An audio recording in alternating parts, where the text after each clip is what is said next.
प्रदेश में एक बार फिर से आज मौसम करवट ले सकता है। मौसम विभाग ने प्रदेश के पर्वतीय जनपदों में बारिश का पूर्वानुमान बताया है, जिससे पर्वतीय जनपदों में ठंड में इजाफा हो सकता है। गौर हो कि पर्वतीय अंचलों में इन दिनों सुबह शाम ठंड पड़ रही है, वहीं दोपहर के समय धूप खिलने से गर्मी का एहसास हो रहा है। मैदानी क्षेत्रों की बात करें तो शहरी क्षेत्रों में धीरे धीरे गर्मी बढ़ रही है, जबकि सुबह और शाम हल्की ठंड महसूस की जा रही है। देहरादून मौसम विभाग के मुताबिक आज प्रदेश के चमोली, बागेश्वर और पिथौरागढ़ जनपद में कहीं कहीं बारिश की संभावना है। हालांकि मौसम विभाग ने बारिश को लेकर कोई अलर्ट जारी नहीं किया। देहरादून में आज मौसम साफ रहेगा और कहीं कहीं आंशिक रूप से बादल छाए रह सकते हैं। तापमान की बात करें तो यहाँ अधिकतम तथा न्यूनतम तापमान 29 डिग्री सेल्सियस व 13 डिग्री सेल्सियस के रहने की संभावना है। उत्तराखंड के मैदानी क्षेत्रों में चटक धूप खिलने से उमस बढ़ने लगी है। वहीं प्रदेश के हिल स्टेशनों में मौसम खुशनुमा बना हुआ है, जिसका सैलानी जमकर लुत्फ उठा रहे हैं। बीते दिनों बारिश और बर्फबारी से उत्तराखंड के पर्वतीय अंचलों में ठंड बढ़ गई, जबकि मौसम विभाग ने फिर मौसम का मिजाज बदलने की संभावना जताई, जिसके एक बार फिर से पहाड़ी जनपदों में ठंड लौट सकती है। वहीं बीते दिन उत्तराखंड के अधिकतर इलाकों में मौसम काफी खराब बना रहा। राज्य उत्तराखंड के हल्द्वानी में नैनीताल में एक युवक ने जमकर हंगामा काटा। नशे में चूर एक युवक ओवरहेड पानी की टंकी पर चढ़ गया और वहां से पैर लटकाकर झूलने लगा। युवक को नशे की हालत में टंकी पर चढ़े और उसकी हरकत देख लोगों के हाथ पांव फूल गए।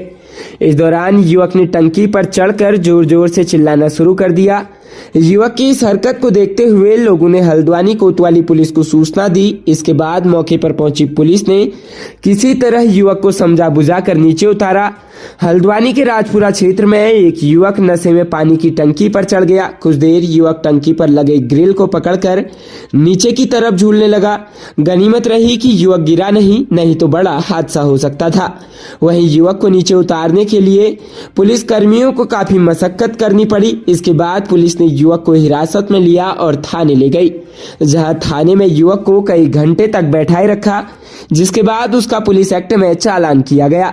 पूछताछ में पता चला कि युवक काफी नशे में था। युवक की परिवार वालों से अनबन हो गई थी, जिसके बाद युवक नशे की हालत में टंकी पर चढ़ गया और लटक कर जान देने की धमकी देने लगा। प्रदेश के हल्द्वानी में मंगल पड़ाव पुलिस चौकी क्षेत्र के मछली बाजार स्थित गांधीनगर नाले में सोमवार को एक युवक का शव मिलने से हड़कंप मच गया। नाली में शव पड़े होने की सूचना के बाद बड़ी संख्या में लोग इकट्ठा हो गए। शव की स्थिति को देखते हुए अनुमान लगाया जा रहा है कि वह काफी पुराना हो सकता है। फिलहाल शव की पहचान नहीं हो पाई। मृतक की उम्र 25 से 30 वर्ष के बीच बताई जा रही है। घटना की सूचना मिलते ही पुलिस ने मौके पर पहुंचकर जांच शुरू कर दी। सीओ नितिन लोहनी ने बताया कि शव मिलने की सूचना मिलते ही पुलिस और फॉरेंसिक टीम को तत्काल मौके पर भेजा गया। पुलिस ने घटनास्थल से जरूरी साक्ष्य जुटाए। शव को पोस्टमार्टम के लिए भेज दिया गया। फिलहाल मृतक की पहचान नहीं हो सकी है। पुलिस शिनाख्त के प्रयास में जुटी है। पुलिस सभी पहलुओं पर जांच कर रही है और पोस्टमार्टम रिपोर्ट के आधार पर ही मौत के कारणों का खुलासा हो सकेगा। पुलिस का कहना है कि नाले में शव कहीं से आया है या कोई लाकर यहाँ कोई फेंक तो नहीं गया। इस एंगल से भी जांच हो रही है। पुलिस के अनुसार हत्या हुई हो या स्वतः ही युवक नाले में गिरा हो, यह भी जांच का एंगल है। जिस क्षेत्र में लाश बरामद हुई उस क्षेत्र में असामाजिक तत्वों और नशे के प्रवृत्ति के लोगों का आना जाना लगा रहता है। आसपास के क्षेत्र के थाना चौकी में गुमशुदा लोगों के संबंध में भी जानकारी जुटाई जा रही है, जिससे कि मृतक युवक की पहचान हो सके। राज्य की राजधानी देहरादून के थाना रायपुर क्षेत्र के अंतर्गत जनसेवा केंद्र में लूट की घटना को अंजाम देने वाले 3 बदमाशों में से 2 को पुलिस ने मुठभेड़ के बाद गिरफ्तार कर लिया है।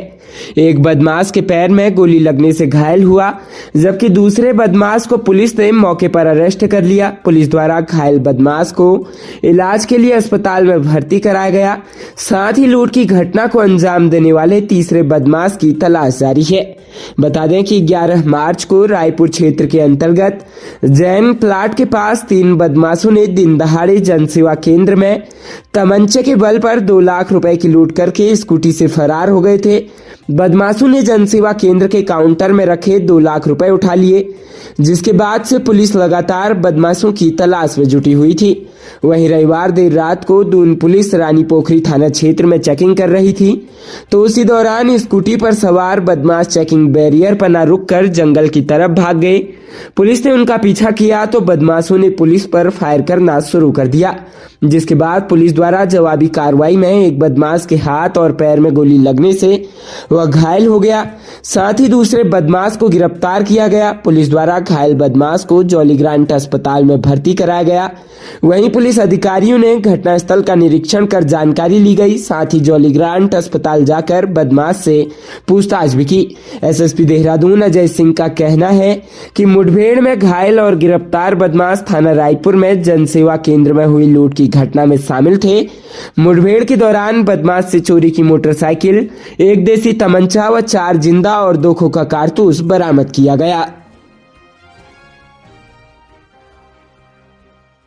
राज्य में धामी सरकार में कैबिनेट मंत्री रहे प्रेमचंद अग्रवाल के इस्तीफे के बाद से प्रदेश में सियासत काफी गर्म है।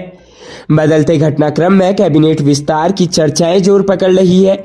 इस बीच खबर आ रही है कि आने वाले 2 दिनों में उत्तराखंड में धामी सरकार का कैबिनेट विस्तार हो सकता है।